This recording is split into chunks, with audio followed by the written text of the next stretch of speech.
งามไปไหนมาพี่ไปเยี่ยมหนังมาแหละกินปลาแก้วบ้ายินดีนักรักน้องนั่นหูไผ่แน่ไหนเยี่ยมเหรอหูเยยอ่ะหูแพนไปก้าใจแคนที่ไหนบอกว่าหูเยยนะ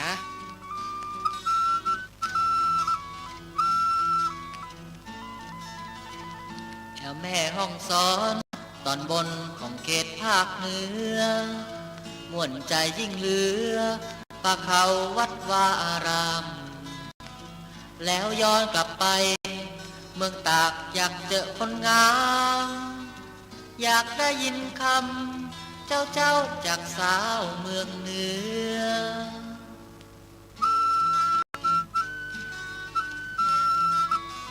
สวัสดีนะเจ้ามันน่ามาแอบกันนะเจ้า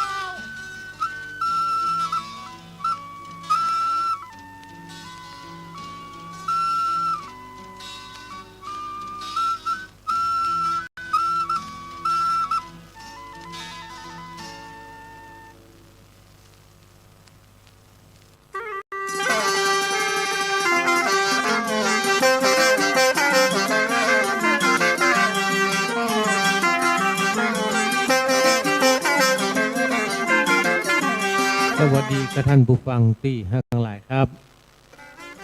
มาปะกับรายการบ้านเฮามันเน็ตกับ cm77.com นะครับปะกันกุวันศุกร์เสาร์อาทิตย์เนี่ยเวลาบ่ายโมงจนถึงบ่าย2โมงนะครับ FM 104.50 เมกะเฮิรตซ์นะครับวิทยุส่งเสริมพุทธศาสนาและวัฒนธรรมวัดป่าหินเนาะนะครับแล้วก็หลายที่หลายตั้งนะครับของวัดป่าหินตั้ง Facebook นะครับแล้วก็ทาง YouTube ตัวเนาะนะครับแล้วก็ที่ลืมมาได้คือ www.cm77.com นะครับวิทยุอินเทอร์เน็ตล้านนาครับวันนี้ผมก็ทำน้อยนั่งดำเนินรายการตามปกติเนอะนะครับวันนี้เป็นวันเสาร์เนาะวันนี้วันเสาร์ที่7นะครับเดือนมีนาคม2569เนาะป่วยนักแก่วันเสาร์แห่งละครับวันฤทธาดิถีหรือวันสิทธิโชคเนี่ยวันนี้นะครับเป็นวันหัวเรียงหมอนแฮม4ค่ำเดือน8เดือน6เนาะแฮม4ค่ำเดือน6เหนือนะครับแต่วันนี้เป็นวันดีตามปกติล้านเนาะ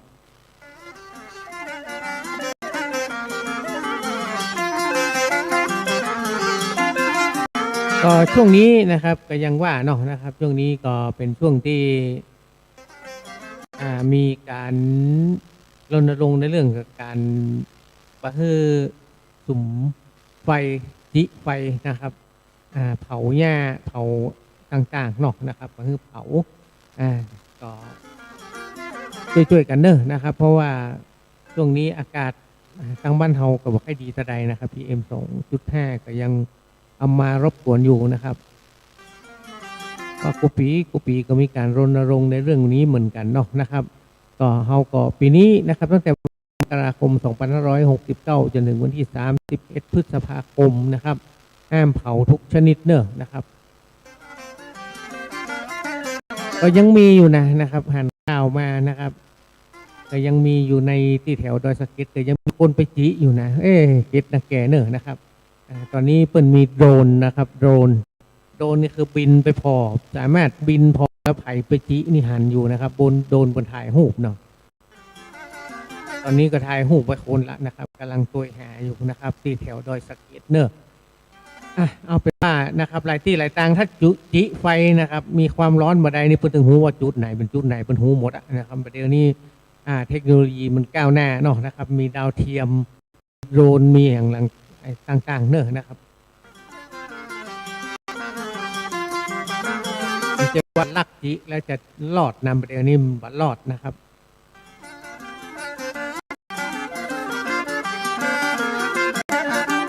อากาศบ้านเฮาก็เริ่มร้อนมาแต้วๆแล้วเหมือนกันเนาะนะครับก็บรรยากาศของใกล้ปีใหม่เมืองครับละ นะครับวันที่7มีนาเนาะเดือนหน้าก็เริ่มเข้าเมษากับปีใหม่เมืองครับแล้วนะครับช่วงนี้ก็จะมีพายุดูมาเป็นระยะเนอะนะครับ ช่วงประเดี๋ยวนี้ไปจนถึงปุ่นนะครับหลังปีใหม่ปุ่นนะครับโดยพายุฤดูร้อนมันถึงมาเป็นเตื้อนะครับลมห่องบะเฮฟตกห่องนะครับก็ระมัดระวังกันแล้วกันเนอะนะครับวันนี้เริ่มต้นด้วยเพลงเสน่ห์ล้านนานะครับโดยไอชีวินกฤษเจริญนะครับวันนี้เราจะเปิดเพลงกำเมืองเก่าเนอะกำเมืองเก่าๆนี่มีนักมีหลายนะครับ TCM77 เนี่ยแต่ว่าใครได้ฟังกันเนาะสมัยก่อนนี่เพิ่นเปิดกันตั้ง AM เนาะ AM นะเพลงกำเมืองเนี่ยแล้วก็ประเดี๋ยวนี้บ่ใครมีละนะครับเพลงกำเมืองก็บ่ใครเปิดกันตะไรนะครับเป็นเพลงอีสานเพลงอะไรอย่างไปเหี้ยเนาะ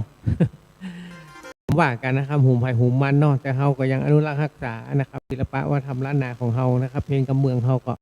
ให้มันอยู่ไปเรื่อยๆนะครับ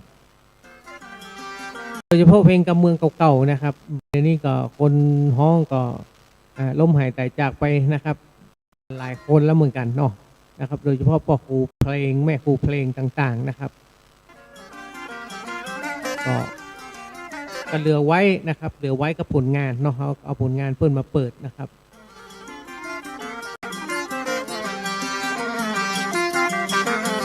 เพลงเสน่ห์ล้านนานี่ก็ให้ชีวินกฤษเจริญฮ้องในวงพับล็อกนะครับพับล็อกสมัยก่อนนี่ก็ดังนักแก่ในยุคประมาณ 3-40 ปีที่แล้วนะครับเนาะโดยนำโดยไอออดพับล็อกนะแต่ก่อนเป็นฮ้องเพลง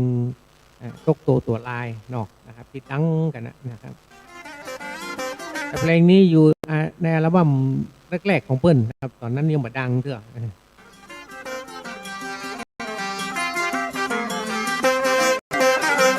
ทักทายกันหอมปากหอมคอเนาะนะครับมาฟังเพลงกำเมืองเก่าๆก่อนแล้ว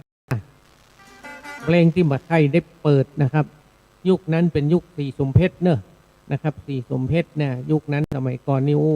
ม่วนนะวงดนตรีเฮาประเดี๋ยวนี้มันค่อยเหลือสักวงละกันวงสมเพชรแต่ก่อนนี้เพลงดังที่สุดก็คือเพลงน้องแมวนะครับน้องแมวฮ้องโดยไอ้มนูน้อยสีสมเพชรนะครับที่ก็หัดจากหมู่เฮาไปได้เดือนที่แล้วนี่ก็หาเนาะไอ้มนูน้อยสีสมเพชรนะครับแล้วก่อนเพลงนึงครับเพลงที่ชื่อว่าเสียงจากน้องแมวนี่เป็นเพลงแก้ของเพลงน้องแมวฮ้องโดยพี่พัชรินทร์สีสมเพชรนะครับ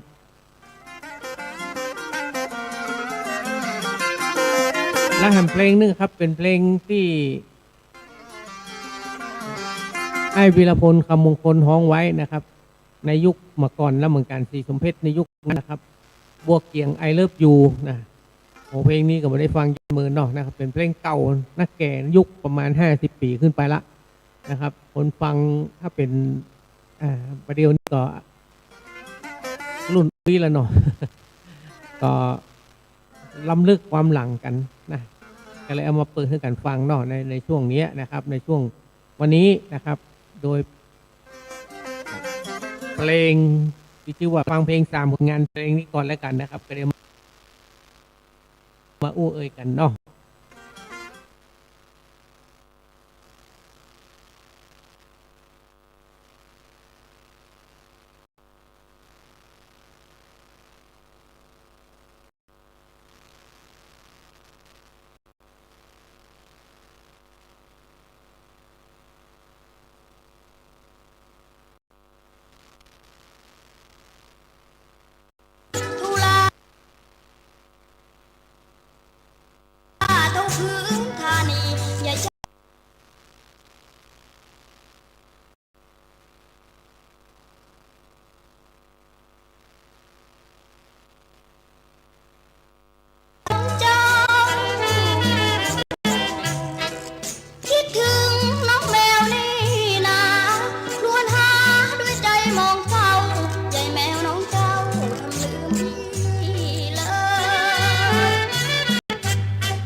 ตีบัวเกียงตะวาไปเวียงม้วนก่อหันปิกมาคุยจอกับพ่อกับแม่วุ่นวายเต้เป็นตินเป็นมือ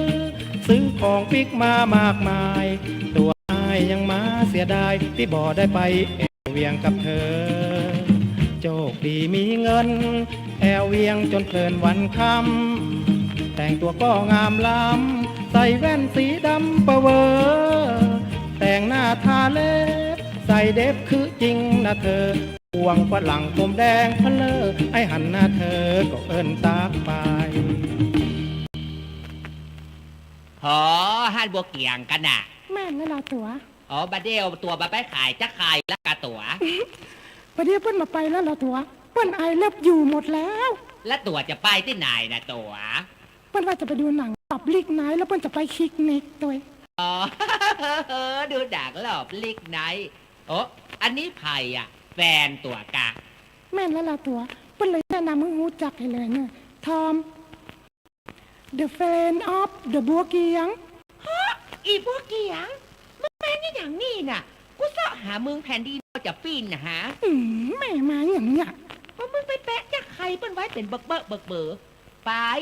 ข้าจะไปจัดการเรื่องจักใครอ่ะก่อน เปิ้นกำลังจะไอเลิฟอยู่กันอยู่แม่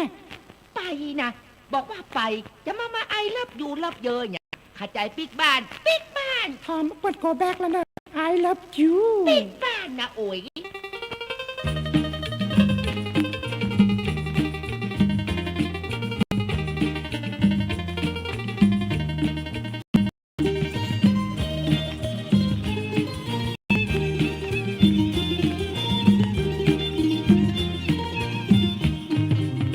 โอ้บัวเกียงจ๋า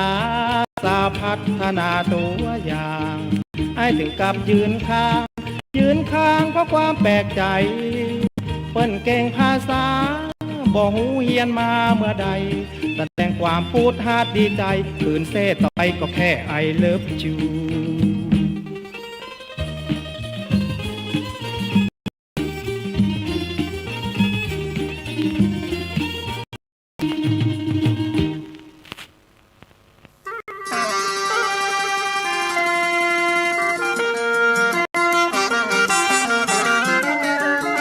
อ่านไปเรียบร้อยนะครับ ตามผลงานเพลง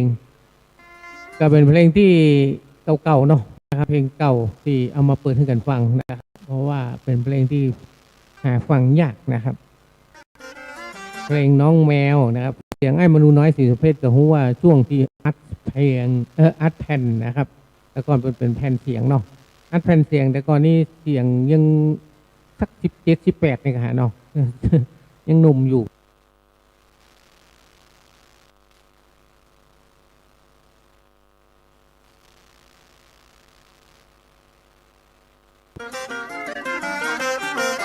เพลงครับโบเกียงแล้วอยู่ที่ขหาจบเนี่ยนะครับ ก็เป็นของวีรพลคำมงคลนะครับ ก็อันนี้จากไปเมินละแกแล้วเหมือนกันนะครับ เพราะว่าเป็นเริ่มต้นของวงสีสมเพชรเนาะในก่อนนี้วงสีสมเพชรไปเล่นที่ไหนเขาตึงไปตุยพอกัน มันม่วนนะคิดถึงอดีตสมัยก่อนเนาะเอาเป็นว่าเอาถ้าอย่าเท่าแล้วกัน นะครับฟังในเรื่องของราวของอดีตคิดถึงในเรื่องของอดีตเนี่ยมันม่วนนะครับ วงสีสุมเพชรก่อนมันจะมีวงตลกเนาะมีตลกมีเหมือนลูกทุ่งสมัยก่อนนะมันม่วนนะครับ มีตลกมีนักร้องแต่ก่อนเป็นวงมีหางเครื่องนะครับมาเดี๋ยวมันเป็นแดนเซอร์ไปอย่างนั้นได้ครับวงเป็นวงนี่มีแล้วมีทำเป็ดมีเครื่องเป่าก็บอกให้มีอะไรนะครับมันเมินแต่มีแฮตเตอร์แต่ว่ามันจะเป็นวงเป็นได้เป็นว่านี่มันมีแล้วนะครับเพลงลูกทุ่งก็ไปจางกับไปพ่องเนาะนะครับ กลายเป็นเพลงตั้งอีสานไปเหี่ยตั้งดังนะเปิ้นก็หุ่มอย่างนั้นนะครับมันก็ม่วนดีเนาะนะครับหุ่มไผ่หุ่มมันแต่ว่าเป็นยุคแล้วแต่ยุคสมัยนะครับแอมน้อยก็ให้ปิกพื้นมากระหานะเพลงลูกทุ่งนะครับเพลงลูกทุ่งม่วนๆนะครับ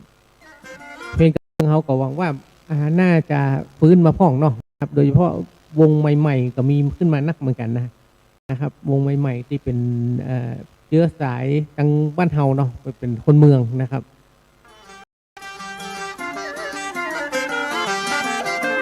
นะครับมาอู้เอ่ยถึงเรื่องราว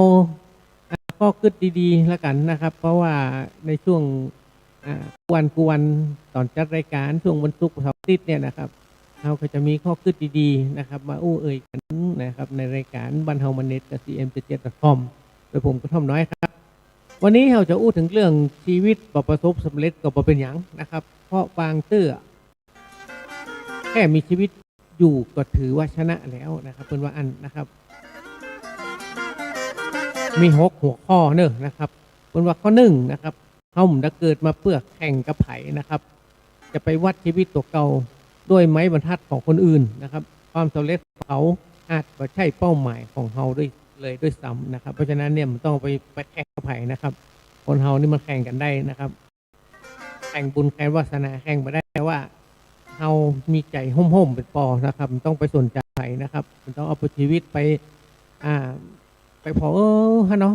เปิ่นยังทำประสบความสำเร็จเขายังบัดได้มันจะประสบความสำเร็จเนี่ยเพราะฉะนั้นนี่มันต้องไปเทียบเขาก็ค่อยเปลี่ยนค่อยไปของเขามันบัดได้เตื้อก็มันเป็นยังก็ไปเนาะมันต้องมีสักวันนะมันเป็นของเขานะ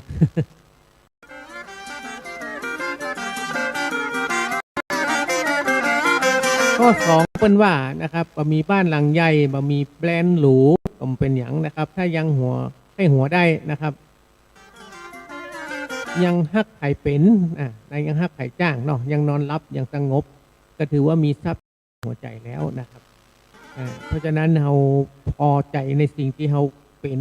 พอใจที่สิ่งที่เรามีอยู่นะครับ เพราะฉะนั้นไม่ต้องไปสนใจใครนะครับใครจะบ้านหลังใหญ่ยังต้องไปเปรียบเทียบต้องไปสนใจใครเขาก็แค่หัวเขาแค่หัวได้เขาฮักไข่ได้เขานอนรับกินรับนอนอุ่นเรามีอยู่ในตัวแล้วมันต้องไปสนใจอย่างนักเนาะแต่ว่าก็ต้องเรียกว่าหากินเนาะนะครับแต่ว่ามีสตังเลยกลมใจนะกับมีสตังห้องแต่ว่าถึงมันเหมือนนักหนาป่าป้านอะไรอย่างไรก็อย่างน้อยก็สุขใจก็พอละเนาะพออยู่พอกินนะครับบ่มีเก็บก็เป็นยังได้ว่ากันนะเราถือว่าเรามีความสุขในสิ่งที่เราเป็นนะปัจจุบันนะครับมันก็มีทรัพย์อยู่เต็มหัวใจแล้วเป็นว่าอันเนาะ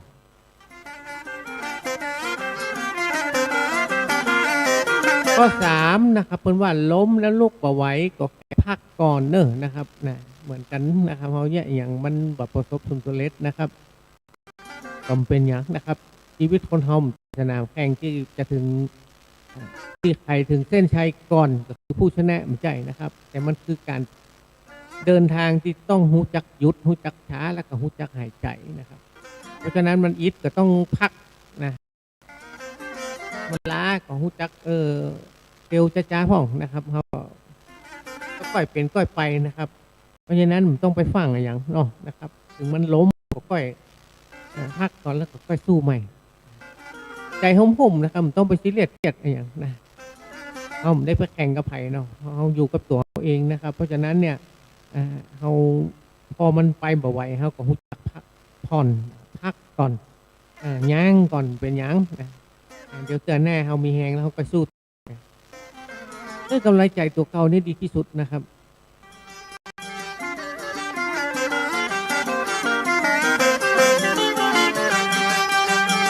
ข้อที่4เปิ้นว่าบ่มีภัยจำทุกคนที่สำเร็จได้หรอกนะครับแต่คนที่เป็นแสงน้อยๆนะครับคือไผ่ในวันที่มืดที่สุดคนแบบนั้นบ่มีภัยลืมนะครับเพราะฉะนั้นเนี่ยคือบ่มีภัยจำคนที่สำเร็จนะครับคนที่ประสบผลสำเร็จได้หมดนะครับแต่คนที่ฮือแสงน้อยๆในวันที่เป็นมืดที่สุดก็คือคนแบบนั้นบ่มีใครลืมนะเป็นว่าอันนะครับเพราะว่าการช่วยเหลือคนบางเทื่อโอ้มืดไปแปดด้านหน้าก็ไม่ได้ไปตั้งหลังก็ไม่ได้โอ้ต้องมีคนมันยื่นมาช่วยเหลือนะครับไปช่วยเหลือเปิ้นน้อยๆนะมีพอเพียงแต่เฮาที่เฮามีนะครับช่วยเหลือคือคำปรึกษาบ่มีสตังค์ก็คือคำปรึกษาเปิ้นนะครับนั่นก็เป็นแสงน้อยๆล่ะครับเพราะฉะนั้นคนแบบนี้ซึ่งมีภัยลืมเนาะ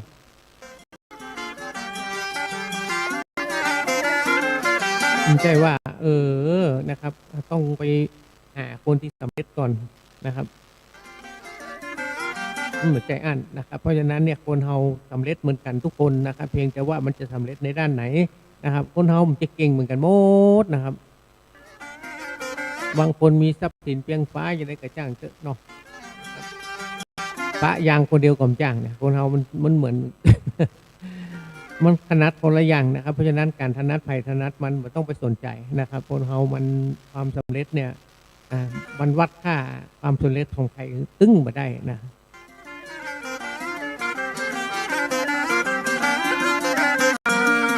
ข้อ5บางคนนี่สำเร็จเวยนะครับแต่เหนื่อยจนลืมหายใจนะครับจนลืมหายใจบางคนจะมีความสุขกู้ก้าวอย่าอิจฉาแค่ภาพลวงในโซเชียลมีความสุขในโลกจริงของตัวเก่าดีกว่านะครับเป็นว่าอันนะครับเพราะฉะนั้นเนี่ยบางเตื้อนะครับในโลกโซเชียลเนี่ยโอ้คนนั้นอวดคนนี้อวดเนาะนะครับบ่เป็นยังนะครับต้องไปสนใจเขานะครับเขาบอกว่ามันแต้อย่างใดหัวบางคนโอ้เอาหวยออกมาวันหวยออกเนาะเอาหวยแล้ววันที่1นะครับเอาออกมาโชว์แต่เนี่ยเอาของเปิ้ลมา ไปของเปิ้ลมาเนาะนะครับหรือว่าไปแปลงเอาโมเดลมัน AI แปลงได้เราไปแปลงกับโชว์มันโอ้ถูกหวยนะครับมันม่วนไผ่ม่วนมันเขาก็จู้เอาอะนะครับเพราะฉะนั้นมันต้องไปเครียดกับโลกโซเชียลนักกระไดนะครับมันเป็นภาพดวงตานะครับสุขของโลกความจริงแน่นอนที่สุดเนาะบางคนเนี่ยก็คือเปิ้ลอย่างเปิ้ลกับโพสนะครับเพราะฉะนั้นเนี่ยก็แล้วแต่เปิ้ลนะครับเปิ้ลโพสเปิ้ลม่วนกับเอาเปิ้ลว่านะครับแต่เพียงแต่ว่าเราต้องเอาไปใส่ใจนะครับจะไปคอยตามเปิ้นเกินไปจะโอ้เฮาจิตใจโอ้อย่างเปิ้นสำเร็จแท้นั่นเปิ้นอย่างมันโอ้นั่นอย่างเปิ้นอย่างเพราะฉะนั้นพระอ่านคืออ่านเนี่ยเฮาก็จะเครียดบ่ได้เนาะ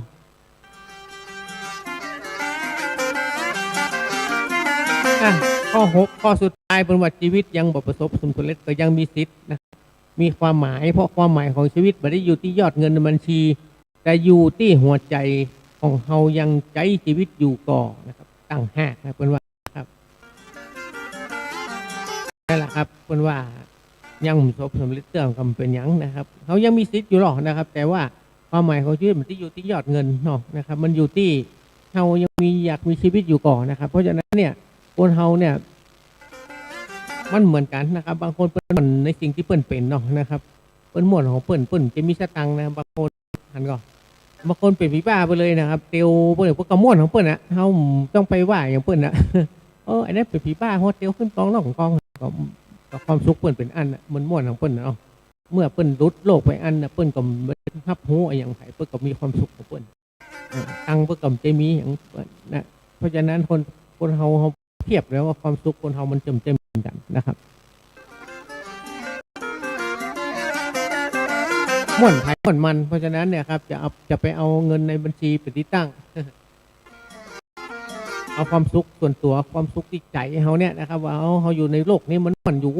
มันม่วนนะใจชีวิตมันคุ้มใจชีวิตที่มันมีความสุขไม่ต้องไปสนใจส่วนโลกอะไรอย่างสักอย่าง แต่ว่ามาถึงขั้นว่าโอ้บัดสนเกินไปก็ไม่ใจนะครับแต่ว่าการว่าบัดสนโลกนี่คือบัดจะไปรบกวนคนอื่นนะเขามีความสุขในแบบที่เขาเป็นโดยที่บัดรบกวนไผ่นะครับก็เรียบร้อยครับสำหรับข้อคือต่างๆนะครับเอามาเอ่ยกันฟังเนาะนะครับก็จะเป็นเกียรติอย่างนักนะครับรายการนี้ก็เป็นรายการว่าบ้านเฮามันเน็ตกับ cm77.com นะครับบ้านเฮาก็มีเน็ตอยู่หลายอย่างนะครับที่อื่นเปิดไกลว่าโอ้จังไว้อย่างเป็นอันเป็นอีพอแล้วจังไม่เป็นอีเนี่ยพอแล้วบ้านเปิ่นยังเจริญเหลือจังไม่โอ้ไม่ต้องไปสนใจจังไม่เฮาก็ม่วนของเฮา เฮามีความสุขของเฮาอยู่จังไม่แล้วเฮาม่วนน่ะเพราะฉะนั้นไม่ต้องไปเปรียบเทียบใครสนใจใครสักคนว่าก็คุณอยู่จังหวัดที่ม่วนก็อยู่ไปแล้วเฮาอยู่ม่วนของเฮานี่อ่ะ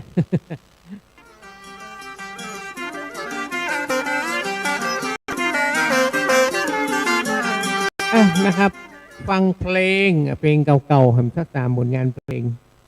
4ผลงานเพลงอย่างตั้งไว้4ผลงานเพลงว่าเพลงเก่าๆนี่มันจะสั้นนะครับ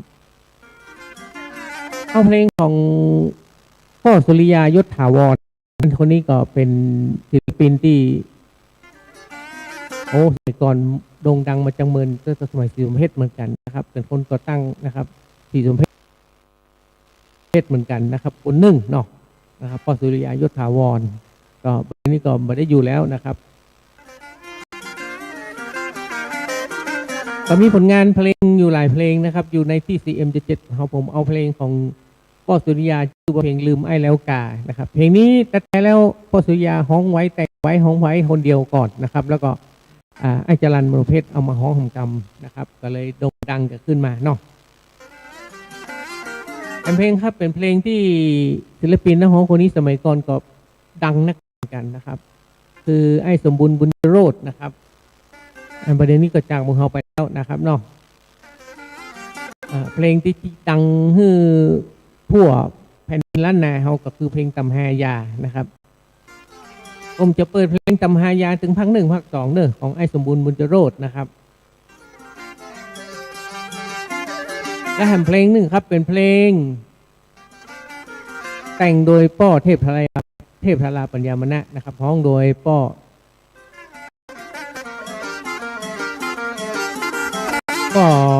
ปนห้องปล่อยอย่างก็อันวงการันตีนะครับก็ใส่ทองเจริญนะครับประเด็นนี้ก็จำเอาไปแล้วเหมือนกันนะครับเพลงนี้กับเพลงอยู่กับเมืองซุปเปอร์โซนชุด1นะครับเนาะเพลงเก่าๆทั้งนั้นเลยครับฟัง4ผลงานเพลงครับ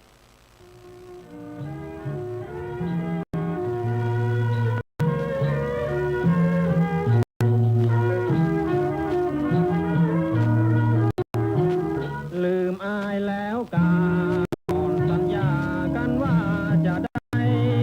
ลืมฮักที่เคยฝากไว้ลืมขอนไม้ที่เคยนั่งเคียงลืมเปียดลืมสา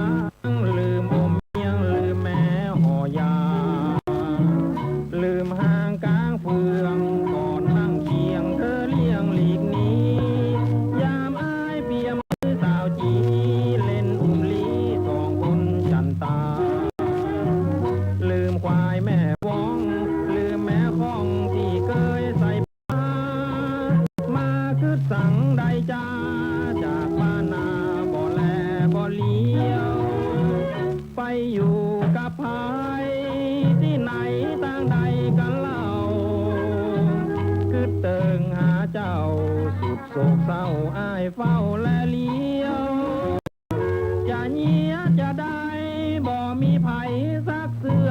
เดียวจำนักฮักเฮาแห้งเหี่ยวคนเดียวเป็นดีใครตายลืมอายแล้วกาน้องจันตาใหญ่ว่าใจดำชาตินี้เป็นเวรเป็นกรรมโดยมาซ้ำตัวอายบ่ว่ากึดฮอดวันนั้นอายลืมขนมจัน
ข้าเคยจำเคยเชื่อ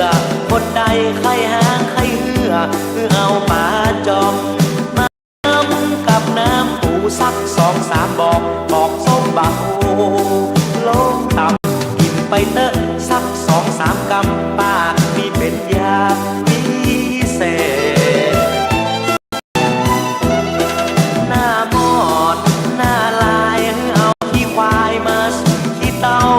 สุนไปเตอะที่ในห้องเต่าแล้วเอาเข้าแควน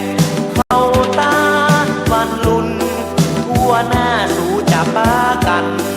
ถามหาบ่เจือไปพ่อเอาเตอะที่ตำบลศาลาบ่มีคนหน้าลายปากแหวงตำหายาปากนี้เป็นยาสาวลับเจือนอนเจือ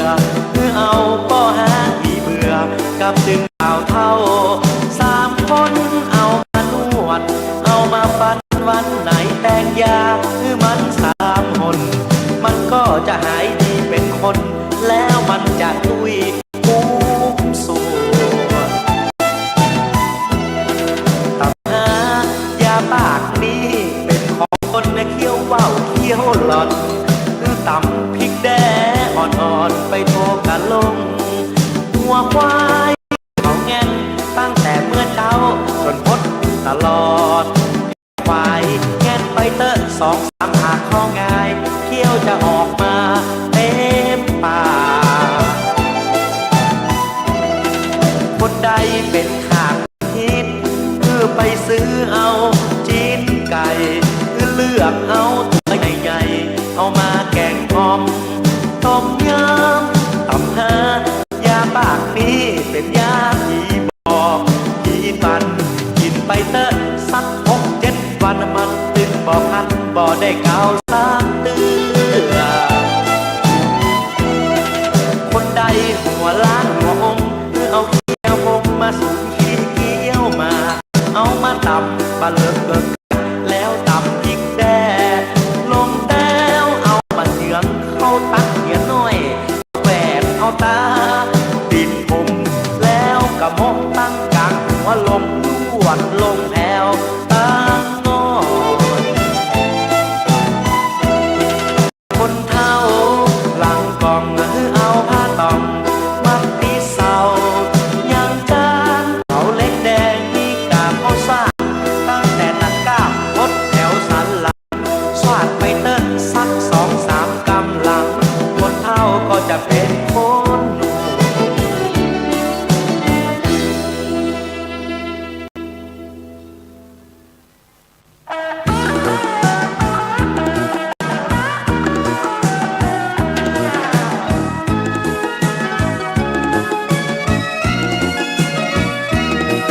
ต้นไม้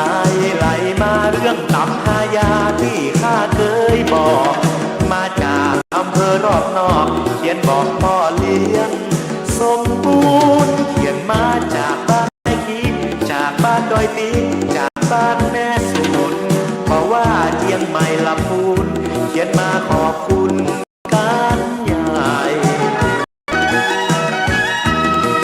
ตำหายาปากนั้นข้าก็กันว่าไผบ่เชื่อออกอาการวันไหนสิเตื้อคนเชื่อเปิ้นลองไปทำเหอลักแต่ให้ตาหัวพิธาต่างบ้านโดมกันแบ่งให้เมียกินได้3 กำปวดซอกยายังวิเศษ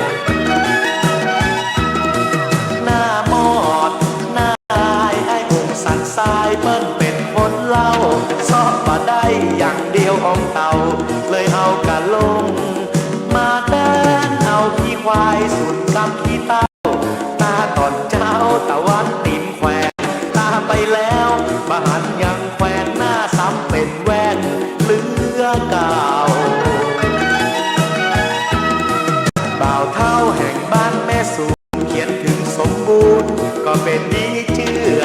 ยาสาวลับเจือนอนเจือเลี้ยงคิวกันเข้ากำคนยังบัดตันที่จะได้นวดตำรวจเกือบยิงระยะเผาคนยับได้ตัวกัน3 คนหาว่าเป็นโจรตื้อหมู่ ใดเป็นขาบเป็นฮิตมันตึงพิษกันกับจีนไก่แต่ผีเปิ้นบอกคือใจสมบุญก็ได้ แนะนำคนเขียนจดหมายบ่ได้ใส่ชื่อถือเหี่ยว่าเป็นกรรมให้ปะสมบุญสักกรรมจะเอาต้มยำแตนไก่แม่นางห่างดงเอาขี้แมวบงมาสูงขี้เกี้ยวมาเป็นน้ำลายบะเลิกเกิดการขอฝากมาสมบูรณ์ว่าเอ็นดูพอเลี้ยงกว่าผมมันเสียงหายสูญขอให้พ่อเลี้ยงสมบุญเอาไว้ตาหัวตัวเก่าเจ้าบ้านสนใจหลังกองที่มักอีเศร้าจากยังเขียนจดหมายว่าใจบอกกล้าแต่ขอเป็นม้าติดหลังขอพ่อเลี้ยงสีเที่ยคนดังลองสาดหลังเป็นตัวอย่างเมียก่อนจดหมายฉบับนี้แปลกผมก็นานแขกแม่คีเขียนมาก็บ่ใจมาตีเขียนจากแม่คีปองตั้มถ้าพ่อเลี้ยงสร้างยาอย่างว่าจะขอเป็นค้าประจำแต่พ่อเลี้ยงต้องกินก่อนคู่กรรมเปิ้นจะตานทำสอง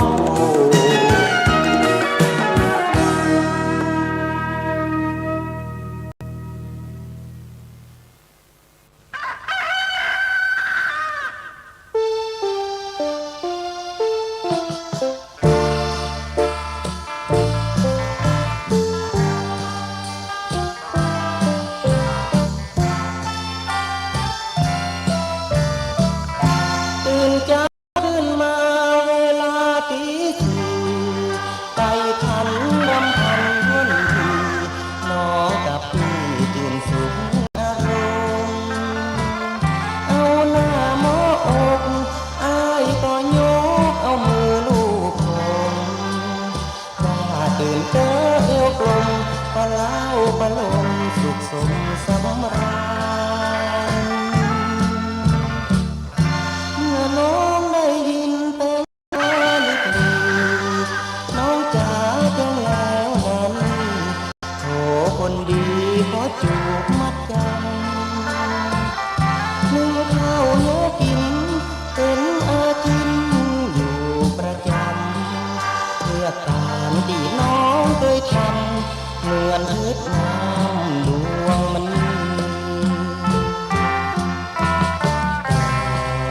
วันนี้บ่เหมือนแต่ว่าหมู่รถทัวร์มาทอดผ้าป่าเจ้าศรัทธาต่างฝ่ายยินดีหมู่กรรมการมาขอการไปต้อนรับทีผ้าป่าของเฮาคืนนี้รำวงก็มีแต่ขาดนางรำเมื่อน้องไปรำให้เขาเป็นคู่เพิ่นจังจ้าจังคู่น้องหูลูบอกพีสักกังมืออ้ายนอนคอยคิดถึงนายพี่น้องคนงามเมื่อเจ้าไอ้ล้นไปถามเขาว่าคนงามไปโดยรถทัวร์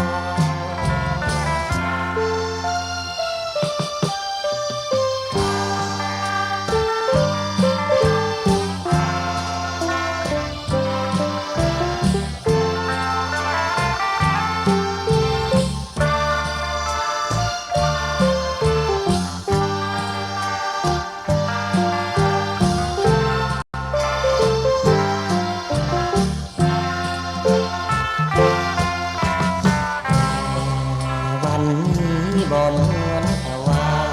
หมู่รถทัวร์มาทอดผ้าป่าเจ้าศรัทธาต่างฝ่ายยินดีหมู่กรรมการมาขอลงครานไปต้อนรับทีผ้าป่าของเฮาคืนนี้รำวงก็มีแต่ขาดนางรำเมื่อน้องไปรำได้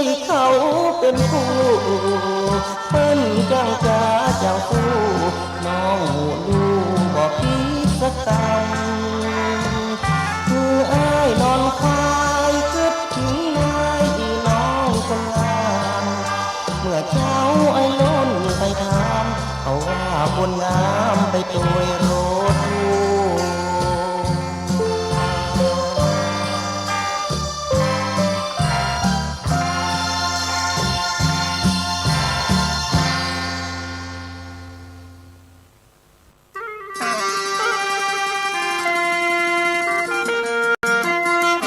ผ่านไปเรียบร้อยนะครับ4ผลงานเพลงเนาะนะครับเพลงเก่าๆฟังมาได้ก็ถึงม่วนเนาะนะครับเป็นเพลงที่เล่าถึงบรรยากาศส่วนใหญ่แล้วเพลงสมัยก่อนเพลงเก่าๆนะครับก็จะเล่าถึงบรรยากาศเรื่องราวสมัยอดีตเนาะนะครับยกเว้นเพลงตำหายานี่เป็นเล่นเป็นห้องว่าแต่งเอาม่วน นะครับเป็นเพลงรู้สึกเป็นเพลงทำนองซอที่เป็นซอกันไว้สมัยก่อนนะครับแล้วก็ไอ้สมุนบุญโลดก็เอามาแปลงเป็นฟุกซองนะก็เลยม่วนไปแหมแบบหนึ่งนะครับสำหรับพระป่าพระเศร้านี่ก็บรรยากาศสมัยก่อนเนาะที่เปิดมาแอวพระป่ากันเนี้ยนะครับคนสมัยก่อนที่เปิดมา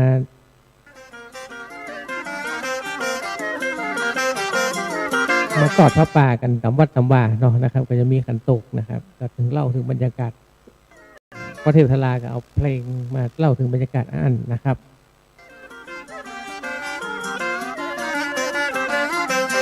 เลยพอเวลาแล้วเหลือประมาณ10 นาทีนะครับผมจะเปิดเพลงของป้อบุญศรีรัตนังนะครับเพลงที่โด่งดังทำให้ป้อบุญศรีโด่งดังเป็นที่รู้จักของคนล้านนาเฮานะครับเพลงที่ชื่อว่าลุงโอดพอบ่ได้นะเพลงเก่าที่โด่งดังแท้ๆเลยนะครับสมัยก่อนนะครับป้อบุญศรีเคยเล่าฟังว่าโอ้เทพสมัยก่อนนี่ขายเป็นแสนนะหลายแสนม้วนนะสมัยก่อนนะถึงม้วนและตะไดเนาะได้กำไรขนาดเหมือนกันก็คือก็เปิ้ลเล่าบอกว่าเพลงนี้ก็บอกคือว่าจะดังนะครับตอนอัดเทปนึงก็ยังอันนี้อยู่50อยู่นะครับเอาไปเปิดเนาะพอเปิดขึ้นมาแล้วดังขึ้นมาแล้วโอ้พลิกชีวิตเลยเปิ้ลว่าอันนะครับตอนนั้นเปิ้ลอยู่กลางต้งนี่นะกลางต้งฟังวิทยุว่าอันเพลงมีคนขอหนักคนเปิดหนักนะตอนนั้นเป็นยังแยะส่วนอยู่กลางตรงนะครับเป็นเพลงครับเป็นเพลงแอลสาวล่องกองนะครับร้องโดยวงคำเมืองซุปเปอร์โซนที่คนชื่อว่าอุทัยนะครับ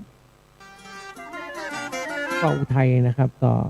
แต่ก่อนมันจะมีพ่อสายทองดาวเจริญพ่ออุทัยนะครับแล้วก็พ่อเทพลาปัญญามณะนะครับอันนี้ร้องโดยพ่ออุทัยนะครับแอลสาวกองอันเพลงครับเป็นวงของสีสุมเพชรเนอะสุมเพชรจบบัดจบหูหาถ้าอย่าบัดจบกันมันเหลือ10 นาทีเพลง2 เพลงนี่ก็9 นาทีแล้วบัดจบนะครับเอา2 เพลงแล้วกันละตอนแรกว่าจะจัดทำเพลงนะครับประคงบัดตันนะครับเอา2 เพลงนี้ก่อนแล้วกันนะว่าเพลงของพ่อบุญศรีและสนางลุงอดพอบ่ได้แล้วก็แอลสาวกองนะครับโดยพ่ออุทัยนะครับจากกำเมืองซุปเปอร์โซนนะครับวันนี้ฟังเพลงกำเมืองเก่าๆม่วนๆกันเนาะนะครับกับรายการบรรเทามันเน็ตกับ cm77.com โดยผมกระท่อมน้อยดำเนินรายการเนอะนะครับวิทยุส่งเสริมพุทธศาสนาและวัฒนธรรมวัดไฟหิน 104.50 เมกะเฮิรตซ์ทาง Facebook นะครับ